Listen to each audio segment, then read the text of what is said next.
नमस्कार दोस्तों, आईटी के सभी छात्रों की मेरी क्लास में स्वागत है। मैं आज आपके लिए लेकर आया हूँ इलेक्ट्रीशियन ट्रेड में क्या क्या जॉब होती है और किस प्रकार की जॉब मिलती है और इसका कितना स्कोप है, और इलेक्ट्रीशियन ट्रेड से बच्चा आईटी कर लेता है उसको कितना फ़ायदा मिलता है, कहाँ कहाँ उसको जॉब मिलती है, कौन से सेक्टर में बहुत ज़्यादा उसके जॉब के ऑफर खुलते हैं। तो इस प्रकार से जितने भी आईटी के अंदर ट्रेड्स होती है उनकी सब की वीडियो अपने इस चैनल पर आने वाली है। तो इससे पहले अपने चैनल को लाइक शेयर सब्सक्राइब ज़रूर कर लीजिए और उन दोस्तों तक पहुंचा दीजिए जहां पर दोस्त जो अपनी आईटी करना चाहते हैं। अब मैं बात करने वाला हूं आज कि अपने पास में ट्रेड इलेक्ट्रीशियन एनसीवीटी और एनसीवीटी दोनों की बात करने वाला हूं और उसके अंदर क्या क्या जॉब होती है और किस किस जॉब में कितना फ़ायदा मिलने वाला है। आगे देखते हैं। अभी यहाँ पर मैंने लिखा है कि इलेक्ट्रीशियन जॉब आपने मान लो आईटी कर ली है। पहली बात तो आपको आईटी इलेक्ट्रीशियन से कर रहे हो तो आपको कॉलेज रेगुलर जाना पड़ेगा, आपको 2 साल स्किल को सीखना पड़ेगा। 2 साल प्रशिक्षण पूरा करने के बाद में आपको बहुत आसानी से जॉब मिलती है। आप लोग ये समझ रहे हैं कि हमने आईटी कर ली, किसी संस्थान से हम गए नहीं और सीधी डिग्री ले ली तो उसमें किसी प्रकार की आपको जॉब मिलने में बहुत बड़ी दिक्कत आ सकती है। तो पहली मेरी बात समझें, उसको कहाँ कहाँ जॉब मिलेगी और उसको किस प्रकार से ज्ञान होना चाहिए। इलेक्ट्रीशियन लाइसेंस बी प्राप्त करके ठेकेदार की भूमिका निभा सकते हो। आप अपने इलेक्ट्रीशियन में बी का एक लाइसेंस बनता है, उसको बी का लाइसेंस बनाकर आप अपने टेंडर ले सकते हो इलेक्ट्रीशियन, जैसे अपने जीएसएस का टेंडर हो, जैसे अपने बहुत बड़ी बिल्डिंग में लाइट फिटिंग का टेंडर हो। इस प्रकार से आप अपने जॉब वहाँ पर प्राप्त कर सकते हो। ये फिर प्राइवेट सेक्टर, मैं इधर प्राइवेट सेक्टर की जॉब की बात कर रहा हूँ। अभी मैं बात कर रहा हूँ कि आप लोगों को मोटर रिवाइंडिंग की दुकान भी कर सकते हो। आपने मान लो आईटी कर ली है तो आप मोटर रिवाइंडिंग की दुकान कर लो, लाइट फिटिंग की दुकान कर लो, मशीनरी जैसे अदर कोई मशीनरी की दुकान है उसके भी आप अपने इलेक्ट्रिक संबंधित दुकानें कर लो। जबकि ये कार्य जब हो पाएगा आपको 2 साल आईटी में मेहनत करनी पड़ेगी, 2 साल रेगुलर आपको टाइम देना पड़ेगा, तब आप आईटी से कुछ सीख पाओगे। वरना आप रेगुलर नहीं गए तो वहाँ आपको जॉब का थोड़ा सा दिक्कत आने वाली है।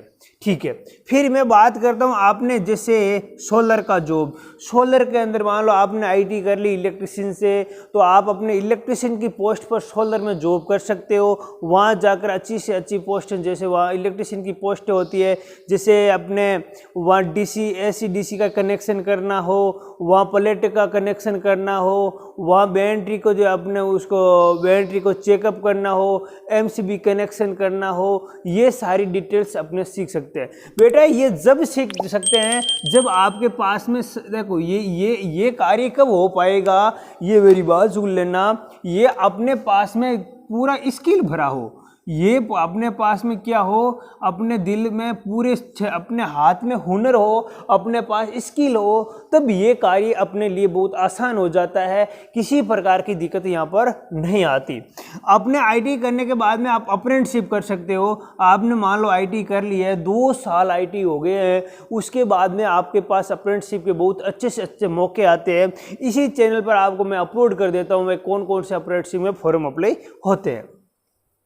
यहाँ अप्रेंटिसशिप करने के लिए आपको 1 साल की अप्रेंटिसशिप होती है, 2 साल की अप्रेंटिसशिप होती है, 6 महीने की अप्रेंटिसशिप होती है। अप्रेंटिसशिप रेलवे भी कराता है, अप्रेंटिसशिप विद्युत विभाग भी कराता है, अप्रेंटिसशिप अदर जैसे कंपनियां भी है वह भी अप्रेंटिसशिप कराती है। अप्रेंटिसशिप में बेटा आपको जैसे आपने 2 साल आईटी में लगाया है, उसके बाद में आपको कितना स्किल के बारे में नॉलेज है या नहीं है, आपसे वह मौके के कुछ मशीनरियों का निर्माण कराया जाएगा, उसको सिखाया जाएगा। उसके सिखाने के बाद में आपको धीरे धीरे उसको स्किल को बहुत बड़ा डेवलप हो जाएगा, जिसकी वजह से आप अपने क्षेत्र में आसानी से कार्य कर पाओगे। तो यहाँ पर इसका भी ख्याल रखें। आप अपने आईटी कर ली है, उसके बाद किसी भी क्षेत्र में जाकर अप्रेंटिसशिप का मौका बहुत जल्दी से जल्दी उठा लीजिए। ये बात अपने को ध्यान में रखनी है। अब और भी इसके अंदर स्किल है बेटा, जैसे आपने मान लो आईटी कर ली, आईटी आपने मान लीजिए आपने 10th पास आईटी आईटी कर ली, 11th नहीं की, 12th नहीं की, आपने एक आपको इंग्लिश का पेपर देना है और इसके इंग्लिश के पेपर के बाद में आपको सीधे आप अपने 12th साइंस मैथ से कर सकते हो। आईटी के जस्ट बाद में आप 10th है, 10th के बाद में आप एक इंग्लिश का पेपर देना पड़ेगा। इंग्लिश का पेपर आप क्लियर कर लिया तो वहाँ पर आपको साइंस मैथ से आपकी 12th क्लियर हो जाएगी। ये आईटी के बाद में यहाँ और भी देखो, यहाँ पर अग्निपथ देखो, अग्निवीर है, ये जो अग्निवीर की वैकेंसी आती है उसके अंदर इसका बहुत ज़्यादा रोल रहता है। ये अपने सरकारी जॉब में, जैसे मैं सरकारी जॉब में बताऊंगा, प्राइवेट जॉब में अलग है। और प्राइवेट जॉब की बात करें, प्राइवेट जॉब की और बात करें, जैसे अपने खुद का, जैसे ट्रांसफार्मर होता है उसको रिवाइंडिंग करना, जैसे अपनी बूस्टर होता है उसको रिवाइंडिंग करना, उनकी दुकानें डालना। और प्राइवेट जॉब जैसे आप, जैसे छोटी छोटी जैसे कंपनियां, जैसे सुजुकी होगी, मारुति होगी, महिंद्रा होगी, इन कंपनियों में जाकर अपने इलेक्ट्रीशियन पोस्ट पर ज्वाइन कर सकते हो, आसानी से प्राप्त कर सकते हो। बेटा ये जब हो पाएगा, ये पहले बता देता हूं कि आपके पास में स्किल होना चाहिए। आपको एमसीबी जोड़नी नहीं आती है तो आप मन में ये सोच रहे हैं सर हम आईटी किए हुए बैठे, हमें एमसीबी जोड़नी नहीं आ रही है, आप जॉब का इंतजार कर रहे हो। पहले अपने पास स्किल लेकर आए। आपके पास स्किल है या हुनर है तो मैं कहता हूँ आप बेरोजगार हो ही नहीं, कहीं ना कहीं आपको जॉब आपके पास सेटअप है। आपके पास स्किल नहीं है और आप आईटी कर ली और आपने फर्जी डिग्री, मान लो फर्जी के रेगुलर नहीं गए, वहाँ आपने जैसे कैसे आपने डिग्री प्राप्त कर ली, तो आप लोगों के पास में, तो आपके लोगों के पास में ये जॉब मिलने में बहुत दिक्कतें आएगी। और अब देखते हैं सर हमारे के पास में सरकारी जॉब क्या क्या इलेक्ट्रीशियन ट्रेड के अंदर आती है, उसकी पूरी डिटेल्स देखते हैं। ये तो प्राइवेट जॉब की बात कर रहा था कि ये अपने स्किल के क्षेत्र है और स्किल के साथ साथ में अपने पास शिक्षा भी होनी चाहिए, उसको पास में ज्ञान भी होना चाहिए, और जब ज्ञान होगा तो सरकारी जॉब भी मिल जाएगी और ये भी जॉब आसानी से मिल जाएगी, जबकि ये भी जॉब आसानी से मिल जाएगी। ये दोनों कब मिल पाएगी? कॉलेज को रेगुलर आपको आना पड़ेगा, कॉलेज से रेगुलर सीख के जाना होगा, इसलिए ये चीज़ें आपको मिल पाएगी। सरकारी जॉब मिलेगी आपको, डीएमआरसी के अंदर जॉब मिलेगी आपको, एएलपी टेक्नीशियन की जॉब मिलेगी, जैसे रेलवे लोको पायलट की जो वैकेंसी आती है उसके अंदर आपको ये जॉब मिलने वाली है। इसरो के अंदर आपको इलेक्ट्रीशियन की जॉब मिलने वाली है। डीआरडीओ के अंदर आपको इलेक्ट्रीशियन की जॉब मिलने वाली, जूनियर इंस्ट्रक्टर में इलेक्ट्रीशियन की जॉब मिलने वाली है, टेक्निकल हेल्पर में आपको इलेक्ट्रीशियन की जॉब मिलने वाली है, यूपीपीसीएल TG2 आपको इलेक्ट्रीशियन की जॉब मिलने वाली है, हेल के अंदर आपको इलेक्ट्रीशियन की जॉब मिलना है, MRC के अंदर आपको इलेक्ट्रीशियन की जॉब मिलनी। ये सारा सेक्टर आपका, ये सेक्टर पूरा आपका है। इसके अंदर गवर्नमेंट की वैकेंसियां आती रहती है और हर साल, मान लो आपके हर 5 साल में एक बार तो 2 बार वैकेंसी आ ही जाती है। चुनावी माहौल है, जैसे हर 5 साल बाद में इसके जॉब निकलता रहता है। अब मैं बात करूं कि इसके अंदर हम सर यहाँ अग्निवीर देखो, ये अग्निवीर की जो वैकेंसी है वह इसके अंदर अच्छी से अच्छी पोस्ट आती है। जैसे आपने अग्निवीर के अंदर देखो, अग्निवीर में आपने आईटी कर ली और अग्निवीर का आप अपने मान लो 14 साल के बाद में आपकी एज की साल के पहले और आप बिल्कुल दौड़ कर रहे हो, जल्दी मेहनत कर रहे हो, और मेहनत के बाद में आपके आईटी क्लियर है और आपके आईटी क्लियर है तो आपको अप्रेंटिसशिप के अंदर 30 नंबर का वेटेज दिया जाएगा।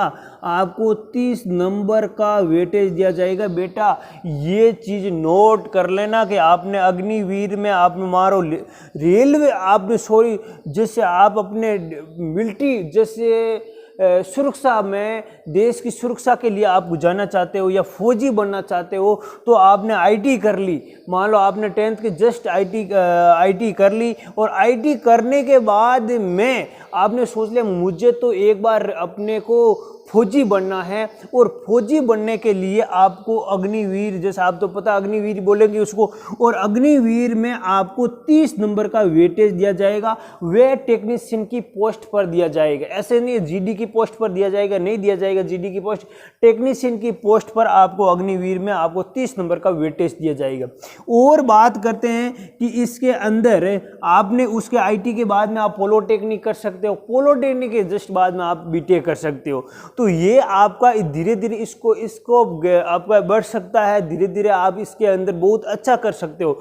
ये जब कर पाओगे जब आप कॉलेज को रेगुलर प्राप्त करोगे, रेगुलर कुछ चीज़ें सीखोगे, तब ये चीज़ें आपको मिल पाएगी।